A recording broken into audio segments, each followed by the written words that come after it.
নমস্কার, তোমাদের সবাইকে সানা স্মাইল এডুকেশন সেন্টারে স্বাগত জানিয়ে আজকের ক্লাসটি শুরু করছি। আজকে তোমাদের সঙ্গে আলোচনা করব, তোমরা যারা অষ্টম শ্রেণীর তৃতীয় পর্যায়ক্রমিক মূল্যায়ন পরীক্ষা দেবে, তোমাদের জন্য আজকে রায় ও মার্টিন প্রশ্ন বিচিত্রা থেকে ইতিহাস বিষয়ে মডেল নম্বর 1 অর্থাৎ 1 নম্বর school Jalpaiguri government girls high school, এই স্কুলের তোমাদের যে সমস্ত ছোট ও বড় প্রশ্নগুলি আছে সমস্ত প্রশ্নের উত্তর তোমাদের সমাধান করে দেখাবো। চলো দেরি না করে মূল বিষয়ে যাওয়া যাক। তার আগে বলি, তোমরা অবশ্যই তোমাদের পাঠ্য বইটি খুঁটিয়ে পড়বে, সমস্ত বিষয়ে পাঠ্য বইটি কিন্তু অবশ্যই খুঁটিয়ে পড়বে। চলো দেখো কি আছে। প্রথমে একের সঠিক উত্তরটি খুঁজে নিয়ে পূর্ণ বাক্যে উত্তর লেখো। এক থেকে প্রশ্ন আছে, 1793 খ্রিস্টাব্দে জেলাগুলির দেখভাল করার জন্য পুলিশ থানা ব্যবস্থা চালু করেন। এটার সঠিক উত্তর হবে অপশান বি, লর্ড কর্নওয়ালিস। আচ্ছা, পরবর্তী প্রশ্ন দেখো, 1784 খ্রিস্টাব্দে কলকাতা এশিয়াটিক সোসাইটি প্রতিষ্ঠা করেছিলেন। সঠিক উত্তর হবে অপশান ডি, উইলিয়াম জোন্স। পরবর্তী প্রশ্ন দেখো 3 দাগের, হিন্দু মেলার প্রতিষ্ঠাতা ছিলেন। সঠিক উত্তর হবে অপশান সি, নবগোপাল মিত্র। পরবর্তী প্রশ্ন দেখো 4 দাগের, বোম্বাইয়ের প্রার্থনা সমাজ যে সমাজ সংস্কারের উদ্যোগ নিয়েছিল তাতে নেতৃত্ব দিয়েছিলেন। এটা উত্তর হবে সঠিক উত্তর অপশান এ, আত্মারাম পাণ্ডুরঙ্গ। পরবর্তী প্রশ্ন দেখো 5 দাগের, 1857 খ্রিস্টাব্দের মে মাসে কোন সেনা ছাউনির সিপাহীরা বিদ্রোহ ঘোষণা করে? সঠিক উত্তর হবে অপশান সি, মিরাটের। পরবর্তী প্রশ্ন দেখো 6 দাগের, ভারতের প্রতিষ্ঠিত প্রথম রাজনৈতিক সমিতিটির নাম হলো। সঠিক উত্তরটি হবে অপশান এ, বঙ্গভাষা প্রকাশিকা সভা। পরবর্তী প্রশ্ন দেখো 7 দাগের, মহাত্মা গান্ধী ভারতের প্রথম সত্যাগ্রহ আন্দোলন করেন। সঠিক উত্তরটি হবে অপশান এ, বিহারের চম্পারণে। 8 দাগের প্রশ্ন দেখো কি আছে, ভগৎ সিং এর ফাঁসি হয়। সঠিক উত্তর হবে লাহোর ষড়যন্ত্র মামলায়। পরবর্তী দেখো 9 দাগের কি আছে, ভারতের মুসলিম সমাজের আধুনিককরণের অভিযান প্রথম শুরু করেছিলেন। সঠিক উত্তরটি হবে option C, sir Syed Ahmed Khan. পরবর্তী প্রশ্ন দেখো 10 দাগের, ইন্ডিয়ান লীগ এর প্রতিষ্ঠাতা ছিলেন। সঠিক উত্তর হবে অপশান ডি, শিশির কুমার ঘোষ। পরবর্তী প্রশ্ন দেখো কি আছে, 11 দাগের, সুভাষচন্দ্র বসু কোন ছদ্মনাম নিয়ে ভারত ত্যাগ করেছিলেন? সঠিক উত্তর হবে অপশান বি, মোহাম্মদ জিয়াউদ্দিন। সঠিক উত্তর। পরবর্তী প্রশ্ন দেখো কি আছে, 12 দাগের, 1945 খ্রিস্টাব্দে মুসলিম লীগ ও কংগ্রেসের মধ্যে সিমলায় যে বৈঠক হয় তাদের সভাপতিত্ব করেন। সঠিক উত্তরটি হবে অপশান বি, লর্ড ওয়াভেল। পরবর্তী প্রশ্ন দেখো 13 দাগের, ভারতের কেন্দ্রীয় আইনসভার উচ্চ কক্ষকে বলা হয়। সঠিক উত্তর হবে রাজ্যসভা, অপশান সি। পরবর্তী দেখো 14 দাগের, ভারতের সংসদীয় শাসন ব্যবস্থায় সাংবিধানিক প্রধান হলেন। সঠিক উত্তর হবে রাষ্ট্রপতি, অপশান বি। 15 দাগের প্রশ্ন দেখো, ভারতীয় সংবিধানের নির্দেশমূলক নীতিগুলি নেওয়া হয়েছে। সঠিক উত্তর হবে আয়ারল্যান্ডের থেকে। পরবর্তী আমরা দেখব 2 দাগের, শূন্যস্থান পূরণ করে পূর্ণবাক্যে উত্তর লেখো।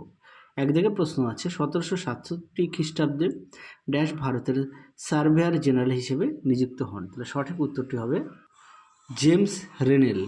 তোমাদের পাশে লিখে দিই, হ্যাঁ, জেমস রেনেল। পরবর্তী প্রশ্ন দেখো 2 দাগের, ড্যাশ কলকাতা মাদ্রাসা প্রতিষ্ঠা করে আরবি ও ফরাসি ভাষা চর্চার উদ্যোগ নিয়েছিলেন কে? সঠিক উত্তর হবে ওয়ারেন হেস্টিংস। পাশে লিখে দিই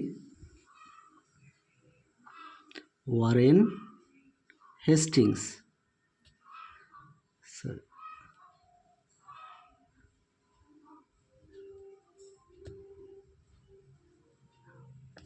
ওয়ারেন হেস্টিংস।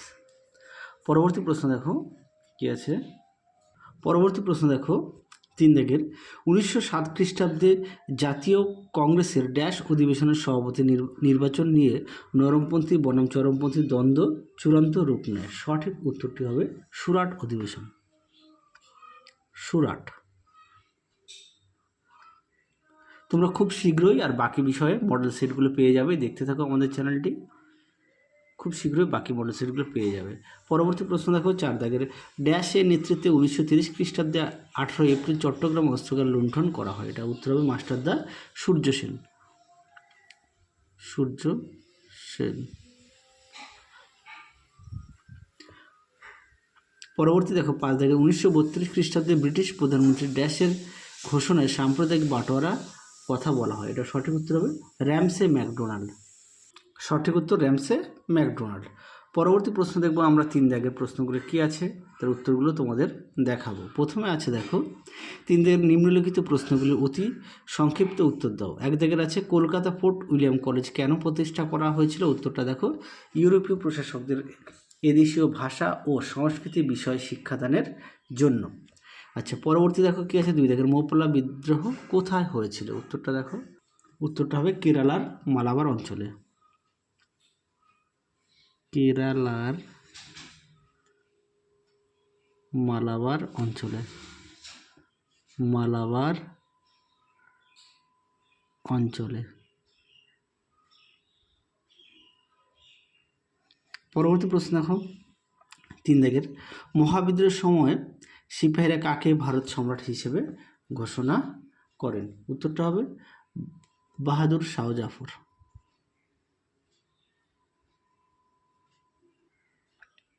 বাহাদুর শাহ জাফর।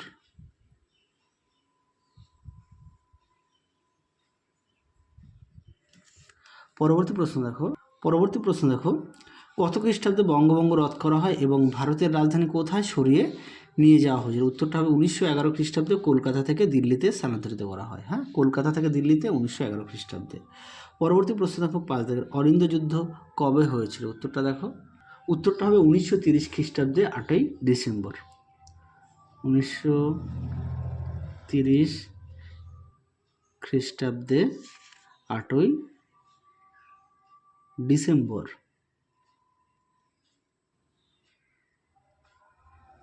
পরবর্তী প্রশ্ন দেখো কত খ্রিস্টাব্দে সরকারি ভাষা হিসাবে ফরাসির বদলে ইংরেজিকে স্বীকৃতি দেওয়া হয়? উত্তরটা দেখো, উত্তরটা হবে 1937 খ্রিস্টাব্দে। পরবর্তী প্রশ্ন দেখো কংগ্রেস খিলাফত স্বরাজ্য দল কারা তৈরি করেন? উত্তরটা হবে চিত্তরঞ্জন দাস ও মতিলাল নেহেরু।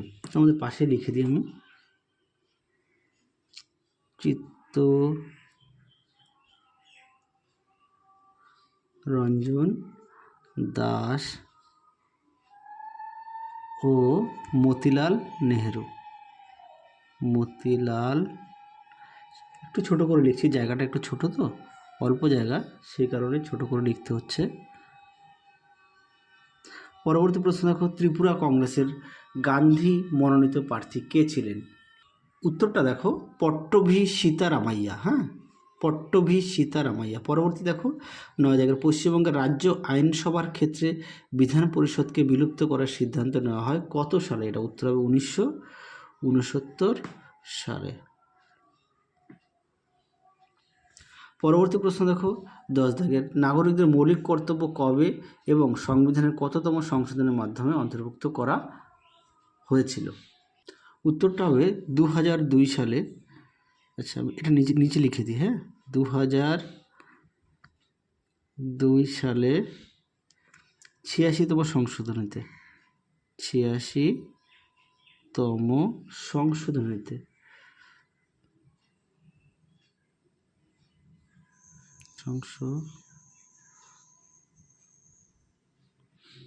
ছিয়াশিতম সংশোধনীতে। পরবর্তী প্রশ্ন দেখো 4 দাগের প্রশ্ন কি আছে, নিম্নলিখিত প্রশ্নগুলির সংক্ষিপ্ত উত্তর দাও। প্রথমে দেওয়া আছে 1 দাগের, উডের প্রতিবেদন বা উডস ডেসপ্যাচ কী কী সুপারিশ করা হয়েছিল? চলো প্রশ্নের উত্তরটা দেখে নাও। প্রশ্নের উত্তরটি উডের প্রতিবেদন সুন্দর করে দেওয়া আছে, একটু দেখে নাও। চলো পরবর্তী প্রশ্ন দেখো। পরবর্তী প্রশ্ন দেখো 2 দাগের, ভারতীয় মুসলিমরা খিলাফত আন্দোলন শুরু করেছিল কেন? চলো প্রশ্নের উত্তরটা দেখে নাও। প্রশ্নটা তার উত্তরটা দেখে নাও। এখান থেকে তোমরা এফজি লিখবে উত্তরটি। পেজ নম্বর হচ্ছে 284। তাছাড়া প্রতিটা প্রশ্নের পাশে আমি তোমাদের পেজ নম্বর দেখিয়ে দিয়েছি। পেজ নম্বর হচ্ছে 284। যাদের বই আছে অবশ্যই বই থেকে পড়বে, যাদের। পরবর্তী প্রশ্ন দেখো কি আছে 3 দাগের দিল্লি চুক্তি কবে কাদের মধ্যে হয়েছিল? উত্তরটা দেখো 1973 সালে 28শে আগস্ট ভারত, পাকিস্তান ও দিল্লির মধ্যে হয়েছিল। আরও একবার বলি, 1973 সালে 28শে আগস্ট ভারত, পাকিস্তান ও দিল্লির মধ্যে হয়েছিল। পরবর্তী প্রশ্ন দেখো 4 দাগের পাকিস্তান প্রস্তাব বলতে কি বোঝো? চলো উত্তরটা দেখো, দেখে নাও পাকিস্তান প্রস্তাব কি। উত্তরটা এখান থেকে তোমরা এ অবধি লিখবে, দেখে নাও। চলো পরবর্তী প্রশ্ন দেখো।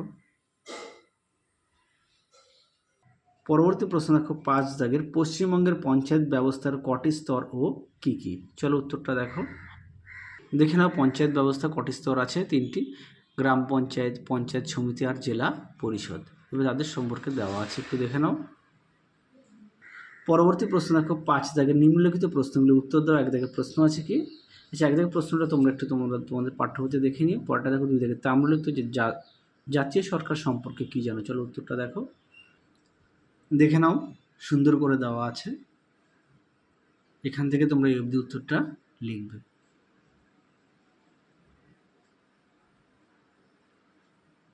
দেখে নাও। চলো পরবর্তী প্রশ্ন দেখো। পরবর্তী প্রশ্ন দেখো, সীমান্ত গান্ধী কাকে এবং কেন বলা হয়? তার সংগঠনের নাম কি ছিল? চলো প্রশ্ন উত্তরটা দেখো, দেখে নাও। প্রশ্ন উত্তরটা দেওয়া আছে, এখান থেকে তোমরা এই পর্যন্ত লিখবে। পরবর্তী প্রশ্ন দেখো 4 দাগের কবে এবং কোথায় মুসলিম লীগ প্রতিষ্ঠিত হয়? মুসলিম লীগ প্রতিষ্ঠার লক্ষ্য কী ছিল?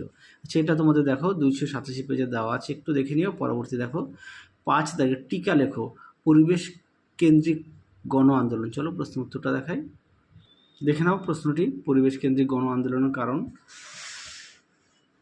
দেখে নাও, প্রথমত, দ্বিতীয়ত, তৃতীয়ত, মোট 3টি দেওয়া আছে। তোমরা অবশ্যই ভালো করে পড়বে, যাদের বই আছে অবশ্যই বই থেকে পড়বে, যাদের বই নেই তোমরা একটু খাতায় লিখে নিয়ে পড়বে। পেজ নম্বর হচ্ছে 326, দেখে নাও। আমি প্রতিটা প্রশ্নের পাশেই তোমাদের পেজ নম্বর লিখে দিয়েছি তোমাদের সুবিধার্থে। আর অবশ্যই তোমরা তোমাদের পাঠ্য বইটি খুঁটিয়ে পড়বে, সমস্ত বিষয়ে পাঠ্য বইয়ের দিকে অবশ্যই নজর দেবে। চলো পরবর্তী প্রশ্ন দেখো কি আছে।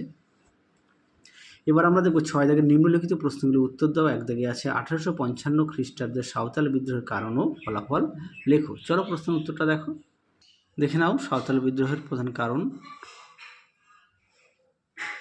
দেখে নাও। চলো এবার ফলাফলটা দেখাই, দেখে নাও। গুরুত্ব বা ফলাফল সুন্দর করে দেওয়া আছে। চলো পরবর্তী প্রশ্ন দেখো। পরবর্তী প্রশ্ন দেখো 2 দাগের রাওলাট সত্যাগ্রহ ও জালিয়ানওয়ালাবাগের ঘটনার বিবরণ দাও। আচ্ছা, তার আগে বলি, এখানে দেখো 6 দাগে কী বলেছিল, আমি তোমাদের বলতে একটু ভুলে গেছি। নিম্নলিখিত প্রশ্নগুলো উত্তর দাও। প্রশ্ন মান কত বলো তো? 5 নাম্বার। প্রশ্ন মান কত? 5। চলো 2 দাগের প্রশ্ন উত্তরটা দেখো। প্রথমে আমরা দেখাবো রাওলাট, দেখে নাও, সুন্দর করে দেওয়া আছে, দেখে নাও। চলো এরপরে দেখো জালিয়ানওয়ালাবাগের হত্যাকাণ্ড সম্পর্কে।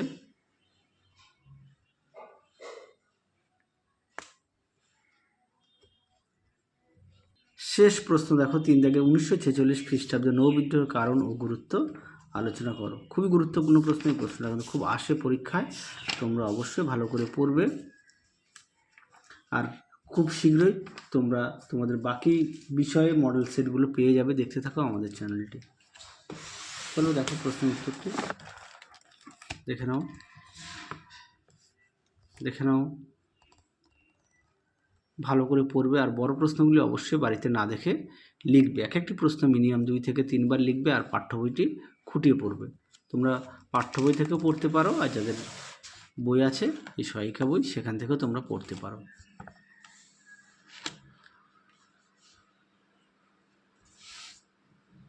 অবশ্যই পাঠ্য বই খুঁটিয়ে পড়বে প্রতিটা বিষয়ে। এই পর্যন্ত উত্তর। তাহলে চলো আজকের মতো এখানেই সমাপ্ত করছি। আবার দেখা হবে খুব শীঘ্রই তোমাদের পরবর্তী কোনো একটি ভিডিওতে। তোমরা সবাই সুস্থ থেকো, ভালো থেকো, আর খুব শীঘ্রই তোমরা বাকি মডেল সেটগুলো পেয়ে যাবে। চলো বাই, টাটা।